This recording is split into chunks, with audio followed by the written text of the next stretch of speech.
Okay, so my presentation is, well, we've just heard the name of it, but yes, Planting Gold, the significance of jewellery in Bronze Age burials and how modern connotations impact our understanding of who owned and wore it. So we have the purpose of burial goods, just a quick little summary. So burial goods allow us to understand death rituals and customs of societies that we might not have access to, especially in prehistory with, lack of literature. Well, literature we can read at least. And then the state of a body also allows us to consider different funerary rites across an area, such as what does cremation of a body imply as opposed to the inhumation of a body. And the actual items buried in a grave can be used to kind of tell us about the person's life or what was important enough to be buried with them. There are, however, problems, especially living in a capitalist society, when it comes to analysing these goods. And our modern ideas, that are ingrained in us as to how wealth and goods should be perceived, especially after death, when it's been deposited in the ground and it's lost its value and use. And so the main examples of this is concerning wealth. So who would be more important, a burial with 10 arrowheads and numerous pieces of pottery, or a burial with a single tool? Like, what does this imply about these people who've been deposited with these items? Like, who holds the most social power? So wealth is commonly defined as the amount of material goods a person owns. However, this definition doesn't apply to pre-capitalistic, non-individualized societies. So how do we know if someone buried with tools is wealthier than someone buried with pottery, if we don't know the value of items within that society, especially one that we can't truly one-to-one compare with ours? So the questions that we need to ask are such as, the grave goods fully, truly reflect wealth, or just what items someone was given at burial as a custom? And do grave goods reflect someone's actual role in life, or are they symbolic? So someone, say, with an axe, will they actually, did they actually work with wood, or did it have a further abstract meaning? And can grave goods have a mutually exclusive meaning, or are they a stand-in for more abstract concepts? And where do we draw this line between assumptions made in our capitalist society and unknowable beliefs regarding value in the Bronze Age, as value was known to these people?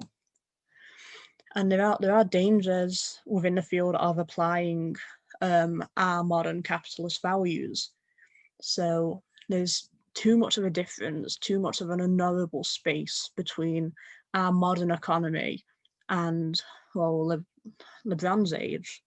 When we assume societies are built around wealth and the resulting power comes from that wealth, we ignore other potential types of societies, which can lead to incorrect views about, say, gender, social class, as modernly defined, and professions. So examples can be assuming that wealth was only held by men, or that women were lower in social class, when really social class is incredibly tricky to define. And yeah, so the first of these sites we're going to look at is the Bronze Age cemetery at Ewan. I think it's Ewanrig in Cumbria. And this is, the citation for this is just underneath. This is my primary source for this this section. It's an incredibly interesting paper. I would very much encourage you to read it if you're interested. So I'm not going to read out all of this because it's quite a lot. But so in the excavation, 28 features, all graves, or at least related to graves. Only 2 of them were inhumations and the rest were cremations. And the cremations were arranged in a circle around the top of this hill with a stone-lined inhumation grave on top. So what decided if someone was cremated or not? Did their role in life dictate it, or was it their ancestry, or was it wealth? and why are the graves arranged like they are? And what does this placement suggest about context 14, the inhumation grave, as a special grave? So the finds, I'm not going to read over all of them, but basically in the inhumation burials, while there is evidence of being broken into and being robbed, there's a lot less pottery of a lower quality, and there's not much like we see in the cremation burials, where there is obviously cremated remains and a lot of pottery, a lot of bone, carved and worked animal bone. So beads, as in context 22, a wide range of worked bone found in context 21 as well. So I think this is quite interesting. This, on the side from the source mentioned just on this little heading slide, this is a context map, like a site plan of this cemetery, and you can kind of see here the pattern. So this kind of circle around this grave. So the layout of the grave suggests the center inhumation grave is most important. But what does the presence of higher quantities and qualities of grave goods imply that it's only in the cremation graves? So it's obvious context 14 was significant somehow. But yeah, so the abundance of richer grave goods in the satellite graves like challenges this importance, at least if we define importance as defined by personal wealth. So is this an assumption that we're making? And in making this assumption, do we assume that this main grave should hold more wealth? And could the presence of more items in a cremation grave stand in for the lack of a body, while a lack of items in the inhumation grave stands for the opposite? How else could the central grave be significant, if not in our modern definitions of wealth?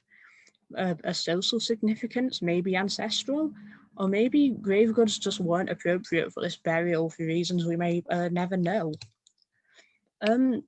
So we have one site which displays wealthy cremation graves versus poor inhumation graves. So now we're going to look at just one more site to see if we can find a pattern. So this has been my fascination recently. This one incredible grave at Stanbury in West Yorkshire, and again, source underneath, would definitely recommend you read. It's not long, and it's just so interesting. So yeah, this was an accidental breakage of a collarbone by machine during garden alterations, and basically we found cremated human remains and a stone battle axe and very rich artifacts, and there was no other burials found at the site, so it was a singular burial. Now, what does the isolation of this grave suggest? Is it importance or segregation for different reasons? So the grave is located in a liminal space, similar to how our last site is not located that close to any known settlements. And the rich assortment of artifacts is very interesting and needs to be well assessed closely. So again, not quite going to read all of this out. You get the general gist. This is from the source on this section's page and in the bibliography at the back. So these are the items found, essentially all retrieved from two large ceramic vessels. We have some copper alloy objects, an accessory cup, a bone bell hook, bone pin, bronze earrings, and a lot of cremated human bone. So yeah, all body parts are represented in the remains, so indicating a healthy male. Evidence for a pyre was found, and evidence suggests that only one body was burnt despite the large amount of bone recovered, so over 2,500 grams.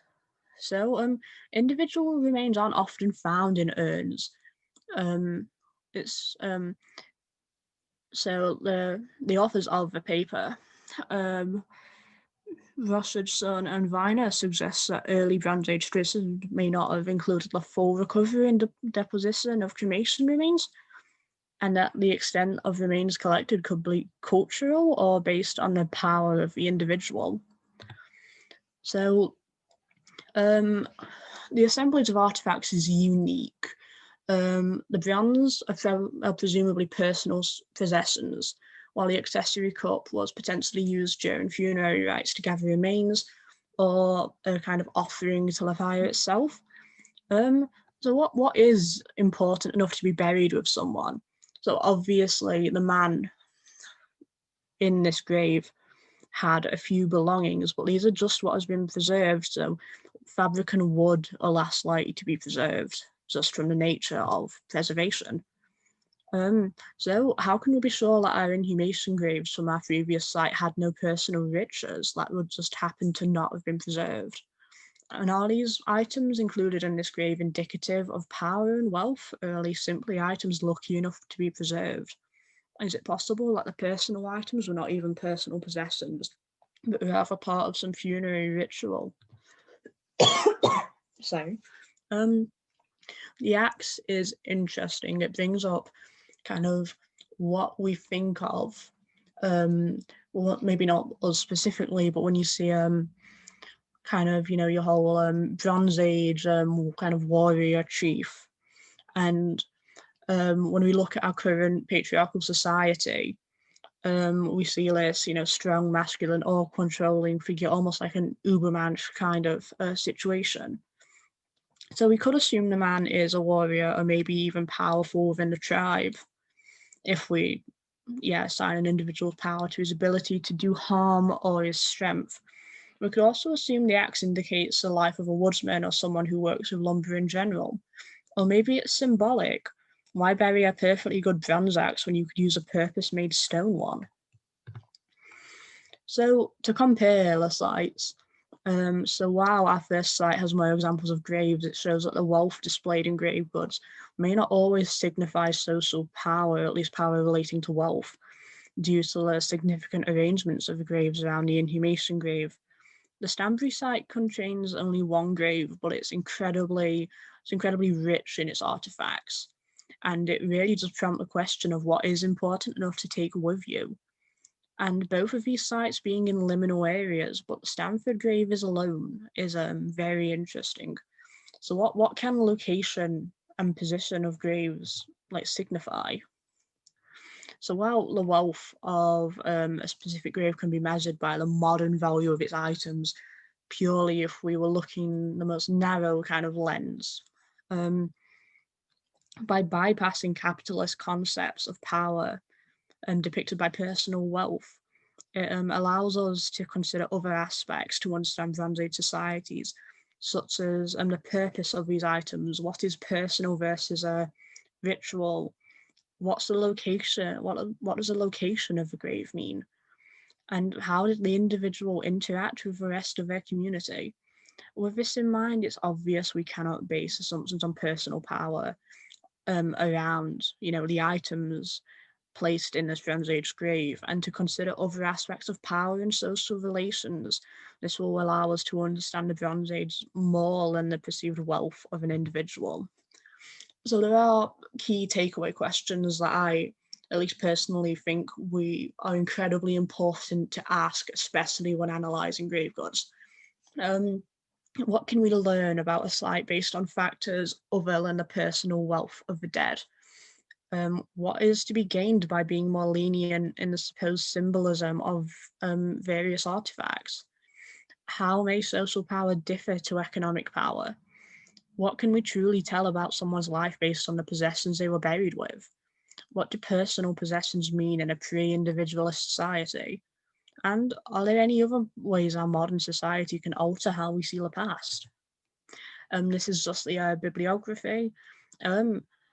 All the papers in this are absolutely incredible. I'm a huge fan of Brooks' work. A Place for the Dead is, I just love it so much. And yeah, so moving on to if there's any questions.